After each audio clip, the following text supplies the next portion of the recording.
کیا آپ نے کبھی سوچا ہے کہ جس ہستی کو اللہ تعالیٰ نے تمام جہانوں کے لیے رحمت بنا کر بھیجا وہ بھی بادل، آندھی اور تیز ہوا کو دیکھ کر کیوں پریشان ہو جاتی تھی؟ آج ہم ایک ایسی صحیح حدیث جانیں گے جو ہمارے دلوں میں اللہ کا خوف، توبہ کی فکر اور آخرت کی یاد تازہ کر دے گی۔ حضرت عائشہ رضی اللہ عنہا فرماتی ہیں کہ جب آسمان پر بادل چھا جاتے یا آندھی چلتی تو رسول اللہ کے چہرہ مبارک پر پریشانی کے آثار نمایاں ہو جاتے۔ اب کبھی گھر کے اندر تشریف لے جاتے اور کبھی باہر آتے گویا کسی فکر میں ہوں۔ پھر اب اللہ تعالیٰ سے یہ دعا کرتے، اے اللہ، میں اس ہوا کی بھلائی، اس میں موجود خیر اور جس مقصد کے لیے اسے بھیجا گیا ہے اس کی بھلائی مانگتا ہوں، اور اس کی برائی، اس میں موجود ہر شر اور جس مقصد کے لیے اسے بھیجا گیا ہے اس کے شر سے تیری پناہ مانگتا ہوں۔ جب بارش شروع ہو جاتی تو اب کے چہرہ مبارک پر خوشی اور اطمینان ظاہر ہو جاتا تھا۔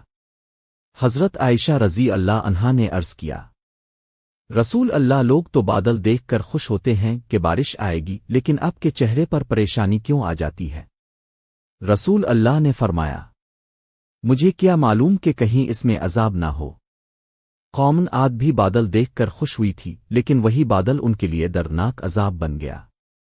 پھر اپنے قرآن کریم کی وہ آیات پڑھیں جن میں قوم عاد کے انجام کا ذکر ہے کہ وہ بادل کو رحمت سمجھ رہے تھے، مگر وہ دراصل اللہ کا عذاب تھا جس نے ہر چیز کو اللہ کے حکم سے تباہ کر دیا۔ سوچئے، جس نبی کے بارے میں اللہ تعالیٰ نے فرمایا کہ آپ کی موجودگی میں عذاب نازل نہیں کیا جائے گا، اس کے باوجود آپ اللہ کے عذاب سے ڈرتے تھے، تو پھر ہمارا کیا حال ہونا چاہیے؟ آج جب آندھی آتی ہے، زلزلہ آتا ہے یا کوئی بڑی آفت آتی ہے تو ہم میں سے اکثر لوگ صرف خبریں دیکھنے اور ویڈیوز بنانے میں لگ جاتے ہیں، جبکہ ہمیں توبہ، استغفار، دعا اور نماز کی طرف رجوع کرنا چاہیے۔ حضرت نذر بن عبداللہ رضی اللہ عنہ بیان کرتے ہیں کہ ایک مرتبہ دن کے وقت اچانک اندھیرا چھا گیا۔ انہوں نے حضرت انس رضی اللہ عنہ سے پوچھا، کیا رسول اللہ کے زمانے میں بھی ایسا ہوتا تھا؟ حضرت انس رضی اللہ عنہ نے فرمایا، اللہ کی پناہ، رسول اللہ کے زمانے میں اگر ذرا سی ہوا بھی تیز چلتی تو ہمیں قیامت کا خوف لاحق ہو جاتا اور ہم فوراً مسجد کی طرف دوڑ پڑتے تھے۔ اسی طرح حضرت ابو الدرداء رضی اللہ عنہ فرماتے ہیں کہ جب بھی آندھی چلتی رسول اللہ گھبرائے ہوئے مسجد تشریف لے جاتے تھے۔